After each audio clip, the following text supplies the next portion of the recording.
Do you even know how much money you need to retire in Singapore? Other than, a lot? Okay, let's do a simple exercise to find out. Let's say you are 30 years old now and you spend $3,000 a month. You are planning to work till 60 years old and you think you will live till 80 years old. It's been 84 years. Whatever you want to do during retirement is totally up to you. You want to stay at home, take care of grandkids? Can. You want to go skydiving every day? Can also. Whatever it is, you have 20 years of retirement, which means in total you need $720,000 for retirement, right? Wrong. If this is your calculation, GG law, you will never be able to retire. Why? Because of inflation. You think your 1 meat 2 veggie chai fan will forever stay at $3 ah? You wait long ah? Okay, let's ignore Singapore's inflation rate for the past few months because it's a little crazy, cause So let's just use 2.5% annual inflation instead. With that, you will need $6,292 expenses every month for retirement, which means in total, you will need to save up $1.5 million just to be able to retire. Right? Wrong again, because inflation still exists even when we are retired. So if we take that into account, we will need $1.93 million. Wow!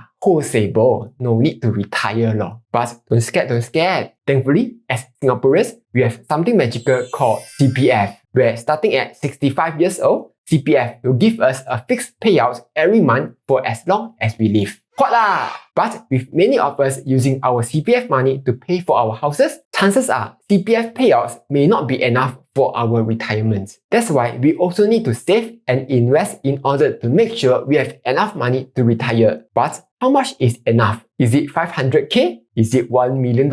What if inflation is a lot higher? Or what if we plan to retire early in our 40s and travel around the world? How much would we need then? That's why I've created this spreadsheet to let you easily calculate whether you are on track to retirement or not. It takes into account your age, savings, investment returns, CPF payout, and of course, not forgetting our best friend, inflation. And yes, it's totally free to download. Link down below, yeah? Quick pause. Here's a super good news.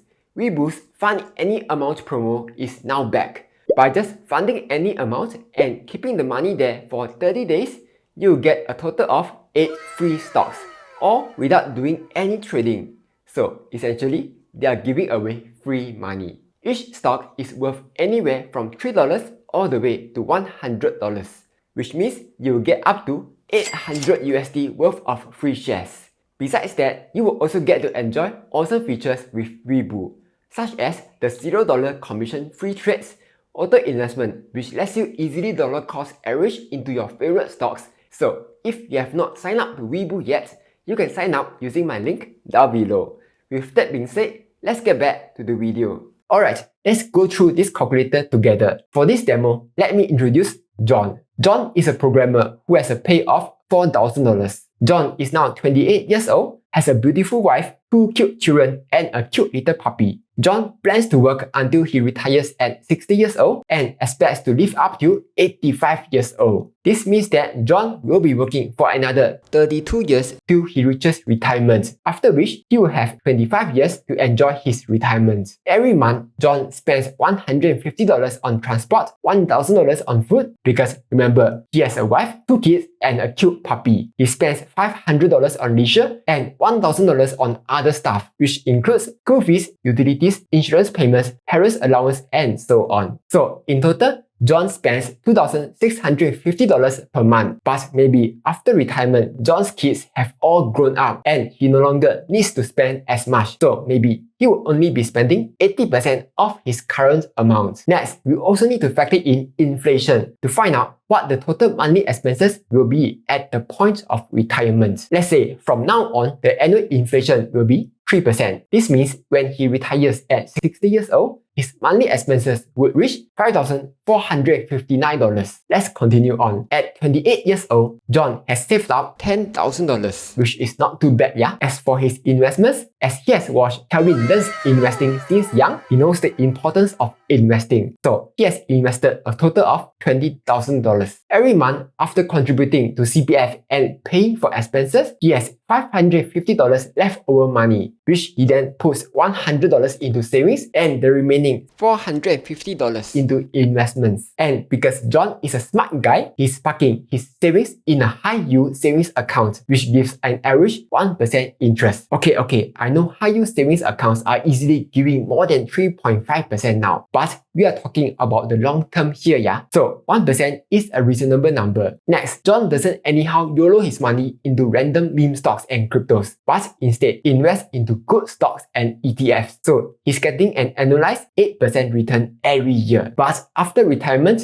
John doesn't want to invest into stocks that give a high return anymore, as he can't handle the volatility. Later, he sees his investments drop 20% and gets a heart attack. Then how? So he switches into safer investments like Singapore bank stocks and REITs, which give a steady POMPP 3% dividend every year. Next, let's include all the passive income too. For CPF Life, let's say John achieved the full retirement sum, which means he will get a monthly payout of $1,550 after he retires. Pro tip, if you don't know how much payout you will receive, CPF has a calculator which lets you estimate how much payouts you will get based on your CPF balance. John has no rental income, but because he takes care of his kids well, his kids will be giving him $100 in allowance every month. Besides that, he also has a side business that's paying him another $100 in income every month. So in total, he will be earning $1,750 passive income per month during retirement. And tada! John finds out that he has a shortfall of $387,000 during retirement.